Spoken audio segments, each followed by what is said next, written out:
Hi everybody, Happy New Year, Happy 2020.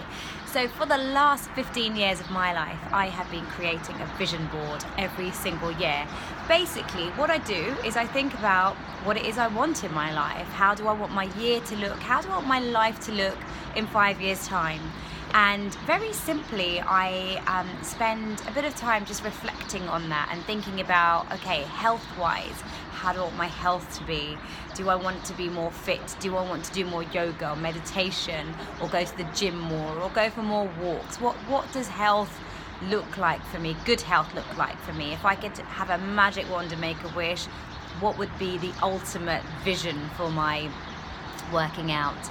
And then I think about my relationships, I think about my family, I think about my husband, I think about my kids, I think about my friendships, I think about my co-workers and acquaintances and peers, and I think about how do I want those relationships to be? What climate do I want for those relationships? And I get really, really specific.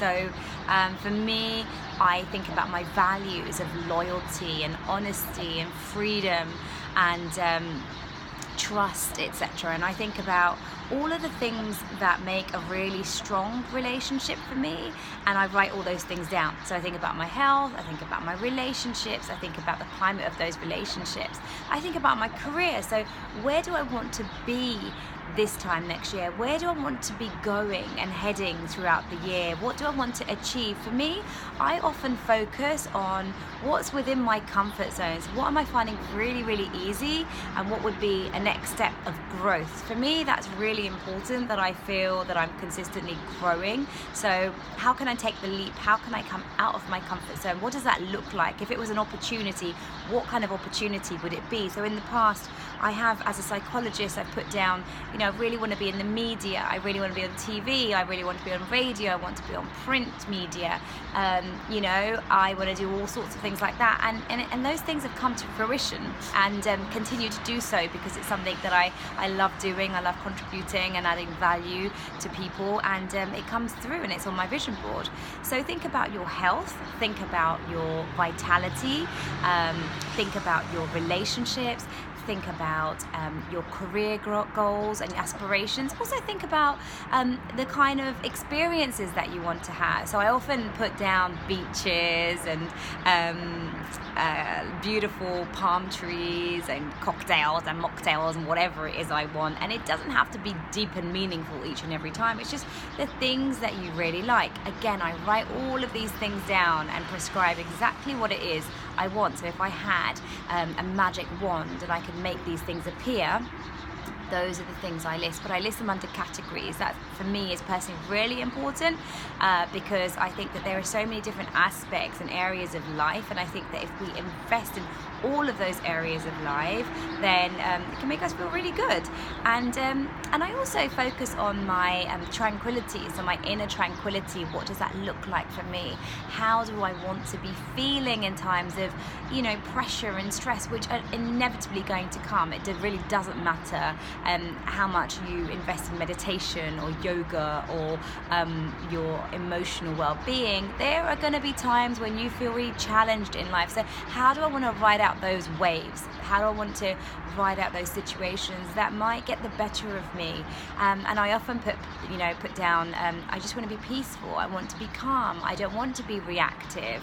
So I write all these things down. And then what I do is I reflect on those things and I think, right, is there anything else that I want? Is there anything that's missing for me? Maybe it's something for my kids. Maybe I want a particular child of mine to be more focused when it comes to reading or being more sporty or whatever it might be, and or just generally being happier. And I think about what that might look like, what their happiness might look like, and what it might mean and feel for me. Maybe I want to strengthen my relationship or my connections with my kids and have more quality time with them. Those things are really important to me, and I write them down. Once I've got all of that, I really reflect on it and I think, okay, is there anything else missing? And if there is, that's fine, because vision boards are one of those beautiful things that you can actually build on, and you just keep those things at the forefront of your mind. The next step is you get a piece of paper, an A4 paper. It could be a piece of card, it could be a pin board, it could be anything that you can stick things on or pin things on or put things down, or maybe it's even a notebook. You need a blank sheet of paper. And then this is what I do, and it's worked for me year after year after year, and I don't kind of spend too much time really thinking about it, or getting the scissors out and making sure the pictures are all nicely cut. I basically go through lots of literature, magazines, newspapers, free leaflets, handouts that you get when you're walking around, shopping centre, whatever it might be, free post in your letterbox. And I just flick through those pieces of literature, and I pick out any images that I feel match up to the things that I've written down that I want. And sometimes, actually, out of the blue, there will be things that I pick out that won't necessarily even be on that list that I've written, or the categories that I've described, the things that I really want for my vision of 2020 or whatever year I'm working on. And I just start to collect and rip out these images from the free newspapers, from the free leaflets, or from the magazines that I might have had just in a pile somewhere under the coffee table. And I just start collecting these pictures. And this doesn't, by the way, have to be done in one evening or one day. It can be a process that you spend some time on.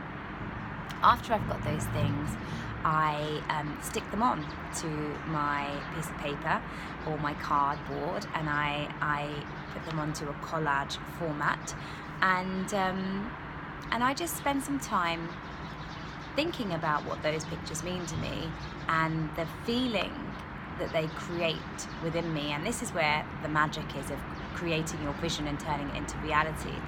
It's about looking at those pictures and putting that vision board in a place that you see at morning and night. So for me, I just put it literally in front of my bed on a little table, and it's just like a collage. It looks like a 5-year-old's done it, honestly, but I don't really care because I've done it every year, and for me it really works. My vision does turn to fruition. It turns into reality, and it's amazing. And this is why I'm sharing this with you, that actually nothing is impossible. There are so many things that I have put on my vision board that have felt like a distant dream, actually, and then when I live those things and I'm grateful for those things, it's like, wow, I put that down on my vision board. And when I show people and friends, and I say, look at that, this is what I wanted about 3 years ago, and this is what I have now. And it's not necessarily things that are materialistic. It could be just, doing more yoga, or living a more peaceful life, or being less reactive. Those things have come to fruition. So put your vision board down in a place where you can see it. And when you see it, feel all the feelings that you would feel, as though those little pictures that you have put down, even though it might not be a picture of you or where you are right now, are things that are coming to you. So something that I often say is the universe is working for me. It's working with me. It has my back. And I say that as I look at these pictures, and I say that throughout the day, actually, when things sometimes feel like they're stuck or things feel difficult, I always remind myself that the universe is working for me, and I have my vision. So when you fail to plan, you plan to fail. And so you can almost think about your vision board as an opportunity to create your plan about how you want things to be. And I'd like to ask you, for those of you watching this thinking, I'm not sure if I'm going to do one, what's at stake if you don't? They say that pictures speak 1,000 words, and they really, really do. And often I found that the pictures that I put down symbolize something for me, but actually when they come into fruition, show up in a different way. It's really something that I live my life by. So give it a go. If you have any questions, please feel free to reach out. If something isn't clear, please feel free to let me know. I'd love to see pictures of your vision boards, and I'd love to hear about how all of your dreams have turned into reality. Good luck.